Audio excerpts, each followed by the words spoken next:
I still remember that day at Silvergate Airport like it was yesterday. Jasmine Carter, just trying to get through security without a fuss, dressed in my simple jeans and sweater, pulling my beat-up roller bag, and suddenly feeling every eye in that fancy first-class lounge drilling into me like I'd crashed some exclusive party I wasn't invited to. It wasn't just the stares, it was the whispers, the way folks shifted in their leather seats, clutching their designer coffees, wondering how a black woman like me, anything flashy, no bling, just a phone with my e-ticket dared to step into their world. But here's the thing, I wasn't there to prove anything to them. I was on a mission, one that would flip the script on everyone who thought they could judge me by my cover. It started innocently enough, or so I thought, as I queued up in the priority line, checking my phone to make sure my first-class seat was locked in, feeling that familiar knot in my stomach from years of these little microaggressions, the ones that build up like storm clouds. The lounge was all polished marble and soft jazz, folks in suits chatting about stock portfolios, and there I was, keeping my head down, but sensing the tension rising like heat off pavement. That's when Karen Ellis, the head security honcho, tall, stern, with that perpetual scowl like she'd smelled something sour, zeroed in on me from her desk, her eyes narrowing as she scanned my scuffed sneakers, my no-name bag, deciding right then I didn't fit her picture of elite. Karen wasn't just strict. She ruled that place with an iron fist, built on 20 years of climbing the ladder at Horizon Airlines, where she saw power as her birthright, and anyone who didn't look the part was a threat to her little kingdom, maybe jealousy from her own humble start, or just plain old bias she'd never unpacked. She tapped her radio, voice low but sharp, got a suspicious one in priority black woman. End of the line, verify now. And just like that, 2 guards approached, their faces tight, hands hovering like I was some criminal mastermind. I stayed calm, always do. It's how I was raised. No scenes, no yelling, but inside, my mind was racing, replaying all those times I'd been pulled aside, questioned, made to feel small. "Ma'am, can we see your ticket and ID again?" the younger guard asked, polite but wary, and I handed over my phone and passport without a word, watching Karen loom in the background, arms crossed, smirking like she'd already won.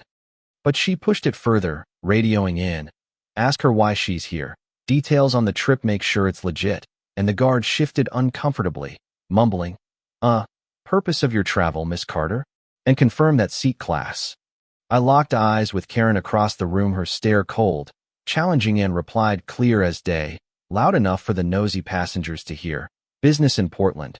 And yes, first class, paid in full." She didn't like that. Her jaw tightened, that flicker of outrage because I wasn't crumbling, wasn't begging for approval, and the irony, her pushing me like this stemmed from her own insecurities. Whispers around the airport said she'd been overlooked for promotions, blamed it on diversity hires, turning her resentment outward.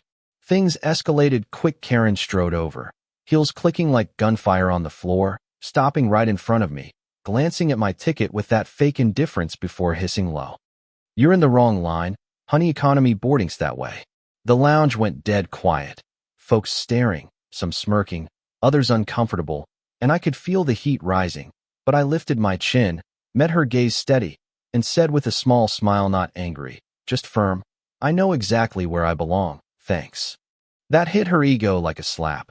Her eyes flashed, and she snapped to the guards, "Take her to interrogation, full check," leading me away like a trophy, vowing under her breath to break me, because to her, this wasn't just procedure, it was personal, defending her turf against anyone who dared look out of place. In that stark little room, fluorescent lights buzzing overhead, I sat across from the guards, heart pounding but face serene, knowing this was the test I'd prepared for. The tall one leaned in, notebook out. "Full name? Purpose?" I answered straight, "Jasmine Carter, business," but he sneered at my outfit. "If it's business, why dress like this?" His tone dripping judgment, implying I was faking it, maybe scamming an upgrade. I didn't flinch. Instead, I tilted my head, voice even. "My clothes got nothing to do with my ticketwatery, you really saying?" He faltered. They rummaged my bag, pulling out a sealed envelope with the Apex Financial Group stamp, and when they tried to open it, I stopped them cold. "You'll need a warrant for that. Anything else is illegal." The room froze. They exchanged looks, realizing I knew my rights better than they expected, and outside, Karen watched on camera, her smug grin fading as unease crept in. She hadn't counted on me pushing back, her control slipping. What they didn't know, and here's where it gets juicy, was I wasn't some random traveler. I was Jasmine Carter, lead ethics auditor at Apex, the firm that had just greenlit a $5.2 billion bailout for Horizon Airlines, pulling them from the brink after bad investments and scandals. But this trip? It was a level 3 mystery audit, undercover, to test if their staff lived up to the respect for all BS in their manuals. No fancy getup, just me blending in, exposing the rot. Karen's bias?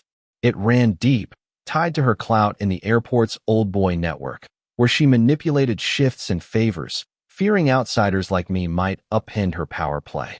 As they let me go, flustered, I zipped my bag, noting everything from my report, the power shifting without them even sensing it.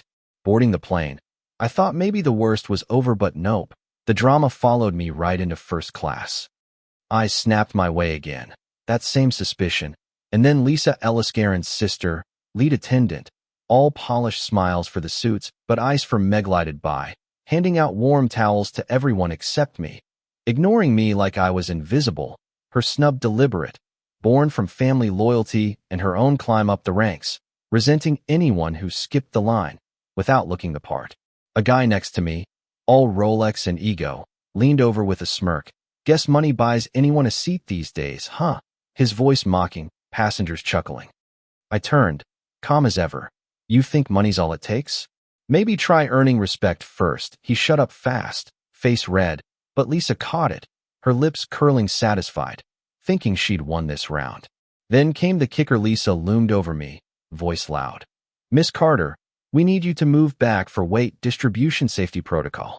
Bull, of course, it was pure humiliation, her way of asserting dominance, tied to the same family grudge as Karen's, protecting their slice of airline privilege. The cabin tensed, folks whispering, and I paused, staring her down. Why just me then? Everyone else stays. She stammered, standard procedure. But it rang hollow, her facade cracking as passengers shifted uneasily. Inside, I was boiling, not for me, but for every person who'd faced this crap. But I stayed cool, pulling my phone, typing into Apex's secure app, audit failed, launch full investigation now. Click, sent. The tide turned, my hidden camera catching every sneer, every word, evidence stacking like dominoes ready to fall. We landed in Portland, and Bam escorted to a conference room, me facing a lineup, Horizon execs, security, FAA rep, and Lisa, fidgeting, pale. The execs started stiff. Reports say you caused trouble, refused crew orders, expecting me to fold. But I reached for my envelope, unsealing it slow, dramatic, placing the docs down. I'm Jasmine Carter, senior ethics auditor at Apex Financial. And Horizon? You flunked this audit hard. Shock rippled. The exec went white. Lisa trembled, no one knowing about the secret check.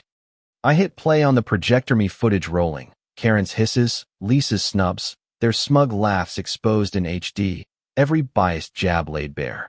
The exec stammered apologies, but I cut him off. Save it. I want real change, not words fix your toxic culture, or kiss that bailout goodbye. The room went silent, shame thick as fog. They knew I'd hold the line, my power not vengeance, but justice, forcing them to confront the rot they'd ignored for years.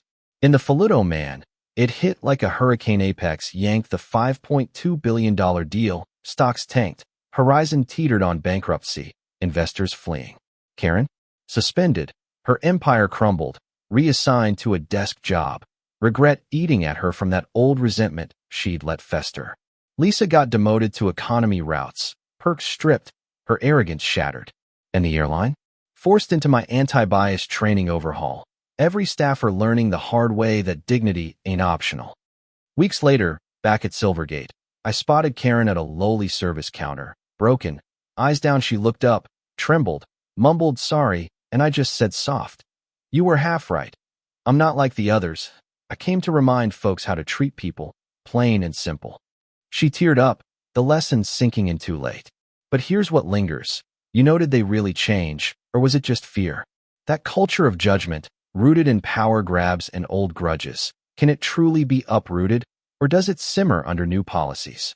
Makes you wonder about our own communities, right? Those HOA tyrants, neighborhood feuds over nothing, all boiling down to ego and bias. What do you think, was justice served? Or should folks like Karen get a second chance? Drop your thoughts below. Share if you've faced something similar. Let's talk about what real change looks like. Hit subscribe for more stories that hit home. Thanks for listening.